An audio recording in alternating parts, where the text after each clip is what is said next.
Hi friends, Karthigai Deepam serial நேயர்களுக்கு வணக்கம். நம்மளோட கார்த்திகை தீபம் சீரியலில் ஒரு சூப்பரான அப்டேட் வந்திருக்குன்னே சொல்லலாம். மிஸ் பண்ணாமல் ஃபுல் வீடியோவும் கேளுங்க. இந்த வீடியோ வந்து பார்த்திங்கன்னா நம்மளோட சண்டே ஸ்பெஷலான வீடியோ கார்த்திகை தீபம்.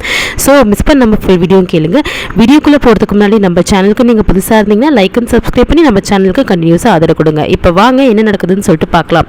இப்போ வந்து பார்த்திங்கன்னா எப்படியோ வந்து நம்ம கார்த்தி என்ன பண்ணுறாரு, நம்மளோட ராஜராஜனை வந்து ஆப்ரேஷனை வந்து தப்பாக வந்து நடத்தி ராஜராஜனை வந்து சாகடிக்கலாம்னு சொல்லிட்டு நம்மளோட சந்திரகலா நினச்சிருந்தாங்க. அதை வந்து தடுத்து நிறுத்தி வந்து பார்த்திங்கன்னா நல்லபடியாக வந்து ராஜராஜனுக்கு ஆப்ரேஷன் பண்ணி உடல்நிலை வந்து தேர வச்சு இப்போ வந்து நம்மளோட ராஜராஜன் வந்து உயிர் பொழைச்சிருக்காரு. இப்போ சந்திரகலாவுக்கு பயங்கரமான கோபமும் ஆத்திரமும் வந்து இருக்குது. சிவனாண்டு சந்திரகலாவும் வந்து பேசிகிட்டு இருக்காங்க. நம்ம என்ன பண்ணாலும் இந்த கார்த்தி இருக்க வரைக்கும் நம்மளால் வந்து எதுவுமே பண்ண முடியாது அப்படின்னு சொல்ல பிடிக்கும். ரெண்டு பேரும் வந்து பார்த்திங்கன்னா வந்து அவங்களே வந்து திட்டிக்கிறாங்க. நம்ம வேஸ்ட்டு சந்திரா, நம்மளால் அவன் அந்த கார்த்தியை வந்து எப்பயுமே வந்து தோக்கடிக்கவே முடியல. எது பண்ணாலும் அந்த குடும்பத்துக்கு ஒரு ஆணி வேறு மாதிரி நடுவில் வந்துடுறான். எப்போ பார்த்தாலும் நானும் வந்து பல விதத்தில் வெள்ளைக்காரனை வச்சுலாம் பிளான் போட்டேன். ஆனால் எதுவுமே வேலைக்கு அவளை எப்படியோ வந்து அந்த குடும்பத்தை வந்து காப்பாற்றிடுறான். இவன் இருக்கிற வரைக்கும் அந்த குடும்பத்தையும் அந்த ராஜா சேதுபதி குடும்பம் யாரையுமே நம்ம ஒன்றுமே பண்ண முடியாது போல இருக்கு அப்படின்னு சொல்லும்போது இப்போ வந்து சந்திரா யோசிக்கிறாங்க. எனக்கு தெரிஞ்ச வரைக்கும் நம்ம பிளான் எல்லாமே சொதப்பிடுதுங்க. அந்த மருது தான் கரெக்டாக இருப்பான்னு தோணுது அப்படின்னு வந்து நம்மளோட சிவனாண்டி கிட்ட வந்து சந்திரகலா வந்து சொல்கிறாங்க. மருதுவா, அவனை எதுக்கு நீ இழுக்கிற? அவன் தான் ஜெயிலில் இருக்கானே, அவன் எப்படி வந்து இந்த விஷயத்துக்கு வருவான் அப்படின்ற மாதிரி வந்து சொல்கிறாங்க. இல்லைங்க, அவன் சாதாரணவன் கிடையாது. நெட்வொர்க் வச்சு ஒரு பக்கம் நடந்திருந்தாலும் அவன் சரியான வந்து ஒரு கேடியாக இருக்கான். அது மட்டும் இல்லாமல் இந்த மாதிரி வந்து விஷயத்துக்கு அவன் தான் எனக்கு சரியாக வருவான்னு தோணுது. அந்த கார்த்தியை வந்து தண்ணி காட்டினது மட்டும் இல்லாமல் நம்மளோட மாமா வந்து கத்தியால் கொத்திட்டு தான் போயிருக்கான். ஏதோ ஒரு விஷயத்த பண்ணிட்டு போயிருக்கான்ல, அப்படி இருக்கிறவன் தான் நம்மளுக்கு இப்போ தேவை அப்படின்ற மாதிரி வந்து யோசிக்கிறாங்க. அப்போ சிவனாண்டி வந்து இப்போ என்ன சந்திரா சொல்ல வர, அந்த மருது ஜெயிலில் இருக்கான், இப்போ அவனை வச்சு நம்ம என்ன பண்ண முடியும் அப்படின்னு சொல்லும் போது, ஜெயிலில் இருந்தால் என்னங்க, நம்ம வந்து பார்க்கலாம். நம்ம ஸ்டேஷனில் இருக்கிற ஒரு இன்ஸ்பெக்டரை வச்சு மருது கிட்ட இருக்கிற வந்து மருதுக்கு வந்து ஃபோனை வந்து கொடுக்க வச்சு நம்ம பேச வச்சு அவன் என்ன சொல்கிறான்னு சொல்லிட்டு கேட்கலாம். அவனை வச்சு நம்ம இந்த குடும்பத்தை கேம் ஆடி மட்டும்தான் அழிக்க முடியும்னு எனக்கு தோணுது அப்படின்ற மாதிரி வந்து சொல்கிறாங்க. சரி சந்திரா, நீ என்ன பண்ணுறியோ பண்ணு, நான் உனக்கு எதனா ஹெல்ப் வேணா நான் பண்ணுறேன். ஏன்னா என் பொண்டாட்டி கண்டிப்பாக ஜெயிக்கணும் அப்படின்ற மாதிரி வந்து சொல்கிறாங்க. அந்த ராஜா சேதுபதியோட குடும்பம் அழியணும், அந்த சாமுண்டீஸ்வரி வந்து இருக்கவே கூடாது, நெக்ஸ்ட் சாமுண்டீஸ்வரியா நீ தான் வந்து இருக்கணும் அப்படின்ற மாதிரி வந்து சிவனாண்டி வந்து சொல்லிட்டு அங்கேருந்து வந்து கிளம்பிடுவாங்க. இந்த விஷயத்தை என்கிட்ட விட்டுருங்க, நானே பார்த்துக்கிறேன், எதனா தேவைன்னா நான் உங்களுக்கு சொல்கிறேன் அப்படின்ற மாதிரி சிவனாண்டி வந்து என்ன பண்ணுறாரு, கிளம்பிடுறாரு. இப்போ வந்து பார்த்திங்கன்னா ஒரு கான்ஸ்டபிள் வந்து நம்ம மருது வந்து அங்கே ஜெயிலில் இருப்பார். ஒரு கான்ஸ்டபிள் விட்டு வந்து பார்த்திங்கன்னா உனக்கு டிஃபன் வாங்கி கொடுக்க சொன்னாங்கன்னு சொல்லிட்டு டிஃபனை வந்து எனக்கு வேண்டாம் அப்படின்னு வந்து சொல்லுவார். வேண்டாம்லாம் சொல்லாத பொடி அப்படின்னு சொல்லிட்டு என்ன பண்ணுவாங்க, அந்த டிஃபனை ஓப்பன் பண்ணும்போது வந்து பார்த்திங்கன்னா அதில் வந்து ஃபோன் இருக்கும். அந்த ஃபோனில் வந்து பார்த்திங்கன்னா வந்து இந்த ஃபோனை வந்து நீ எடுத்து ஜாக்கிரதையாக பேசு அப்படின்னு சொல்லிட்டு இப்போ வந்து மருது வந்து அந்த ஃபோன் எடுத்து வந்து பேசுவார். இந்த மாதிரி வந்து நான் உனக்கு கட்டாயம் வந்து இந்த கேஸ்லேருந்து நான் உன்னை வெளியே கொண்டு வரேன், எதுவுமே இல்லாத நான் பண்ணுறேன், ஆனால் எனக்கு நீ ஒன்று பண்ணணும் அப்படின்ற மாதிரி வந்து சொல்கிறாங்க. உனக்கு எதிரி வந்து அந்த கார்த்தி தான், எனக்குமே அவன் தான் எதிரியாக இருக்கான் இந்த குடும்பத்தில். ஒன்று பண்ணலாம், நீ வந்து கார்த்தியை வந்து அழிக்கிறதுக்கு நான் ஒரு யோசனை சொல்கிறேன், அதுக்கு ரேவதியை வந்து போட்டு தள்ளு அப்படின்ற மாதிரி வந்து சொல்கிறாங்க. அப்போது ரேவதி கூட சேர்ந்து சாமுண்டீஸ்வரியும் போட்டு தள்ளினா ரெண்டு பேரும் வந்து காலி பண்ணேன்னு வச்சுக்கோயேன். இந்த கேஸ்லேருந்து நான் உன்னை வெளியே கொண்டு வரேன், பழையபடி நீ நெட்வொர்க்கை நடத்தி வைக்கிறதுக்கு நான் வந்து பொறுப்பேற்றுக்கிறேன் அப்படின்ற மாதிரி வந்து சொல்லுவாங்க.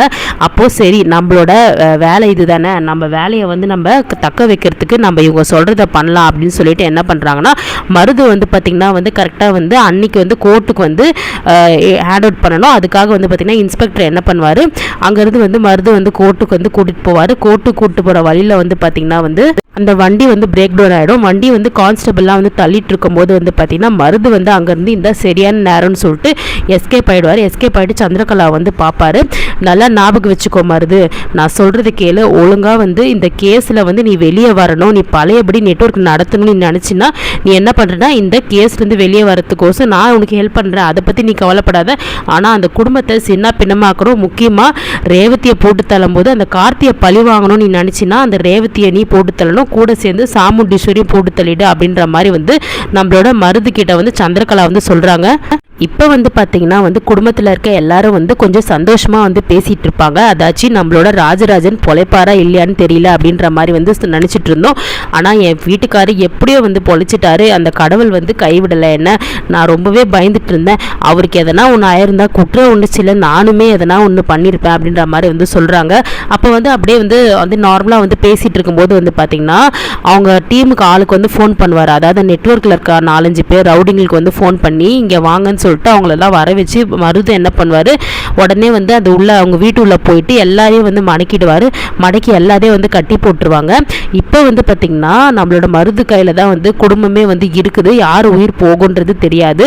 அப்போ வந்து எங்கே ரேவதி அப்படின்ற மாதிரி வந்து கேட்பாங்க. அவளால் தான் எனக்கு இந்த நிலைமை அப்படின்ற மாதிரி வந்து சொல்லுவாங்க.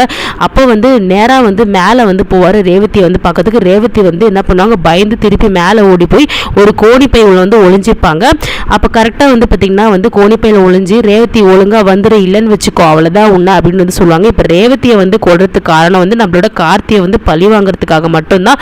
கார்த்தியை பழி வாங்கணும்னா ரேவதியை சாவடிக்கணும் அப்படின்ற ஒரு நோக்கத்தோடு தான் மருது வந்து இப்போ கிளம்பியிருக்காரு. ஏன்னா கார்த்தி தான் வந்து இந்த மாதிரி விஷயத்தை வந்து மாட்ட வச்சு மருது வந்து உள்ள தள்ளினாரு அப்படின்றதுக்கோசம். அது மட்டும் இல்லை கல்யாணத்தையும் வந்து நிறுத்தியிருக்காரு அப்படின்ற கோவம் வந்து மருதுக்கு இருக்குது.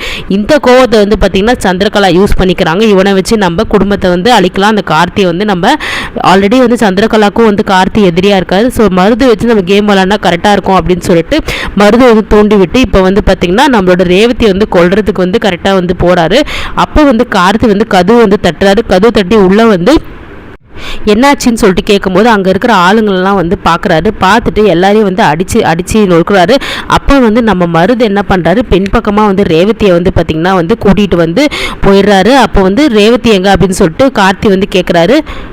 கதவு வந்து லாக் ஆகிருக்கிறதுனால வந்து வெளியே இருக்க ஆள் வந்து யாருமே வந்து உள்ளே வர முடியல. ரேவதியை சுற்றி புத்தி வந்து பார்க்குறாரு. இப்போ ரேவதியோட மூஞ்சை வந்து மூடிட்டு நம்ம என்ன பண்ணுறாங்கன்னா மருது வந்து பார்த்திங்கன்னா கத்தியை வந்து கழுத்தில் வச்சுட்டு உன் கார்த்தியை வந்து காலி பண்ணுறதுக்கோசம் தான், உன் கார்த்தியை பழி வாங்கணும் கோசம் தான் உன்னை நான் காலி பண்ணுறதுக்கு நான் வந்து துணிஞ்சிட்டேன், விடவே மாட்டேன் அப்படின்ற மாதிரி சொல்கிறாங்க. உங்கள் குடும்பத்தில் இருக்க ஆளுங்களை விட மாட்டேன்னு சொல்லிட்டு கார்த்தி என்ன பண்ணுறாரு, எல்லாருக்கிட்டே வந்து சண்டை போட்டு எல்லாரையும் வந்து மீட்டார். முக்கியமாக வந்து ரேவதியை வந்து பார்த்திங்கன்னா ரேவதி கழுத்தில் கத்தி வச்சதுனால பயங்கரமாக வந்து பயந்து போயிட்டு மயக்கம் போட்டுறாங்க. அப்போ வந்து பார்த்திங்கன்னா மருது வந்து என்ன பண்ணுறாருன்னா ஒழுங்காக வந்து ரேவதியை வந்து என்னோட உயிர் வந்து என்கிட்ட இருக்குது, இப்போ பார்த்தியா நான் இப்போ அவளை சாவடிச்சிட்டா நீ என்ன பண்ணுவ அப்படின்ற மாதிரி வந்து சொல்கிறாங்க.